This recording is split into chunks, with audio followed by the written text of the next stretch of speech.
রাজধানী ঢাকায় দিনভর ভ্যাপসা গরমের পাশাপাশি বৃষ্টি কিংবা বজ্রসহ বৃষ্টির সম্ভাবনা রয়েছে। ফলে রাজধানীর মানুষের ভোগান্তি বাড়তে পারে গরম ও আর্দ্রতায়। বৃহস্পতিবার সকাল ৭টা থেকে পরবর্তী ৬ ঘন্টায় ঢাকা ও পার্শ্ববর্তী এলাকার জন্য দেওয়া আবহাওয়ার পূর্বাভাসে এসব তথ্য জানিয়েছে আবহাওয়া অধিদপ্তর।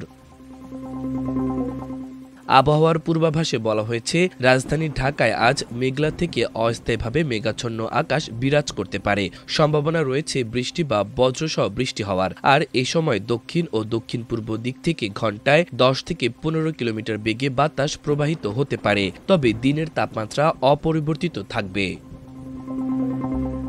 পূর্বাভাসে আরও জানানো হয়েছে, আজ সকাল ৬টায় ঢাকার তাপমাত্রা রেকর্ড করা হয়েছে ২৬.৮ ডিগ্রি সেলসিয়াস। একই সময়ে বাতাসে আর্দ্রতার পরিমাণ ছিল ৯৬%। গতকাল সর্বোচ্চ তাপমাত্রা ছিল ৩১.৫ ডিগ্রি সেলসিয়াস। আর আজকের সর্বনিম্ন তাপমাত্রা রেকর্ড হয়েছে ২৬.৫ ডিগ্রি সেলসিয়াস। এছাড়া গত ২৪ ঘন্টায় ঢাকায় ১৩ মিলিমিটার বৃষ্টিপাত রেকর্ড করেছে আবহাওয়া অধিদপ্তর।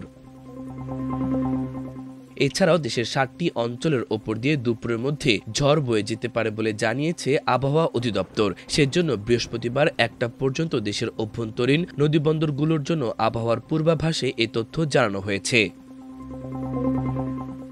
বলা হয়েছে, খুলনা, বরিশাল, পটুয়াখালী, নোয়াখালী, কুমিল্লা, চট্টগ্রাম এবং কক্সবাজার অঞ্চলের ওপর দিয়ে দক্ষিণ দক্ষিণ পূর্ব দিক থেকে ঘন্টায় ৪৫ থেকে ৬০ কিলোমিটার বেগে বৃষ্টি, বজ্রসহ বৃষ্টি, অস্থায়ীভাবে দমকা ঝড়ো হাওয়া বয়ে যেতে পারে। এসব এলাকার নদীবন্দরকে ১ নম্বর সতর্ক সংকেত দেখাতে বলা হয়েছে।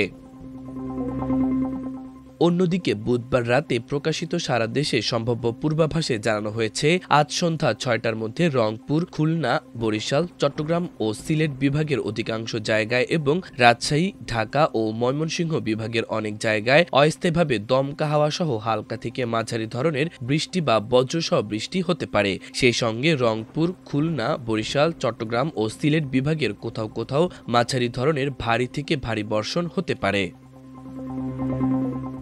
এর আগে গতকাল বুধবার আবহাওয়ার পূর্বাভাসে বলা হয়, দেশের ৭টি অঞ্চলে দুপুরের মধ্যে সর্বোচ্চ ৬০ কিলোমিটার বেগে ঝড় হতে পারে। সেই সঙ্গে বৃষ্টি অথবা বজ্রবৃষ্টির আভাস দিয়েছে বাংলাদেশ আবহাওয়া অধিদপ্তর। এদিন দুপুর ১টা পর্যন্ত দেশের অভ্যন্তরীণ নদীবন্দরগুলোর জন্য আবহাওয়ার পূর্বাভাসে এ তথ্য জানানো হয়। মাল্টিমিডিয়া ডেস্ক, আমার দেশ।